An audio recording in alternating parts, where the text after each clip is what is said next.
Kaveri bus ప్రమాదంలో శివశంకర్ మృతి చెందడం దురదృష్టకరమని ప్రజానగర్ కాలనీ వాసులు ఆవేదన వ్యక్తం చేశారు.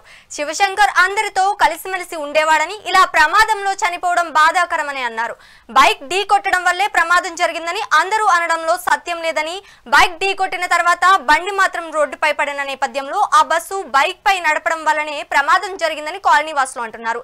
ఇదే అంశంపై మరింత సమాచారం మా ప్రతినిధి మల్లికార్జున అందిస్తారు. సమీపంలో నిన్న బస్సు ప్రమాదం జరిగింది. ఫైర్ జరగడం వల్ల కూడా దాదాపుగా 19 మంది మృతి చెందారు. అయితే ఒక బైక్ను ఢీకొట్టడం వల్ల కూడా ఆ బైక్లో ప్రయాణిస్తున్నటువంటి శివశంకర్ అనే అబ్బాయి కూడా మృతి చెందాడు. పూర్తి స్థాయిలో ప్రస్తుతం అతను ప్రజానగర్కి చెందినటువంటి వ్యక్తిగా మనం చెప్పుకోవచ్చు. అయితే ప్రస్తుతం మనం ప్రజానగర్ కాలనీలో ఉన్నాం. ఇక్కడ కొంతమంది స్థానికులు ఉన్నారు. వారిని అడిగి మరిన్ని విషయాలు తెలుసుకునే ప్రయత్నం చేద్దాం. చెప్పండి, నిన్న ఒక బస్సు ప్రమాదం మీరు చూసింటారు, చాలా మంది చనిపోయారు.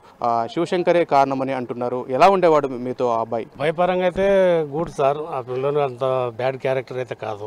కొట్లాటల పరంగా కానీ అటువంటి దానిలో ఇన్వాల్వ్మెంట్ అంటూ ఏం లేదు. పిల్లడు వచ్చేసి మన రీసెంట్గా వినాయక చవితి జరిగినప్పుడు కూడా సందాలు విరిగి సందాలు వసూలు చేసి దేవుని కార్యక్రమం ఏ అల్లరి లేకుండా ఏం లేకుండా కూడా ప్రశాంతంగానే జరిపినారు.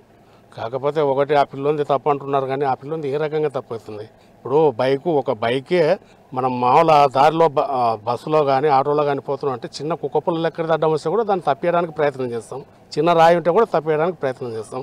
అలాంటిది ఒక బైక్ మీద ఒక బస్సు ఎక్కిపోయి 30 అడుగుల దూరం ట్రావెల్ చేసిందంటే ఆ ర్యాపిడ్ వల్లనే అది పేలింది. కానీ అంతకు తప్పితే దానికైతే మాత్రం నా ఎస్టిమేషన్ ప్రకారం ఆ పిల్లోడు ఒకవేళ తాకిండొచ్చు. ఆ పిల్లోని సాగుకు ఆ పిల్లోడు కారణం కావచ్చేమో, కానీ ఆ బస్సు ప్రమాదం జరగడానికి కారణం అయితే మాత్రం 100% ఆ పిల్లోడు అయితే కాదు. ఎందుకంటే ఆ బస్సు తాకిన మరుక్షణమే బస్సు కానీ డ్రైవర్ అప్రమత్తం అయి బస్సు ఆపింటే ఒక 5 అడుగుల దూరంలో 6 అడుగుల దూరంలో ఆగిపోతుండే.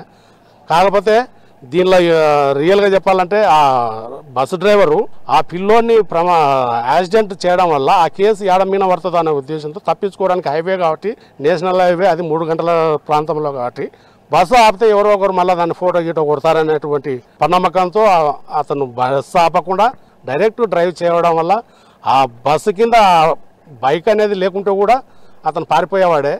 ఆ బైకు ఉండడం వల్ల ఆ బైకు దాన్ని రాసుకొని రోడ్డు ప్రమాదం అది ర్యాపిడ్ జరిగి అగ్ని ఏర్పడి అలా జరగడానికి కారణం సార్.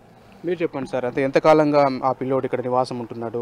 ఎలా ఉండేవాడు మీతోటి? మీరు కాలనీ వాసులుగా ఉన్నారు, మీతో పాటు ఎలా ఉండేవాడు? ఆ పిల్లోడు చాలా మంచోడు సార్. గౌడ పని చేసుకునేవారు, 2 అన్నదమ్ములు, చాలా మంచోళ్ళు సార్.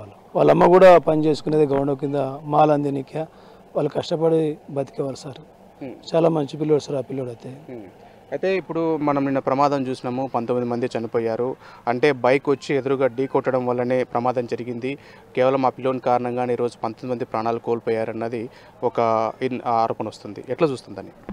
బైక్ అయితే ఇప్పుడు తలిగింది, కానీ బైక్ కింద పిల్లోడు పడలేడు కదా సార్.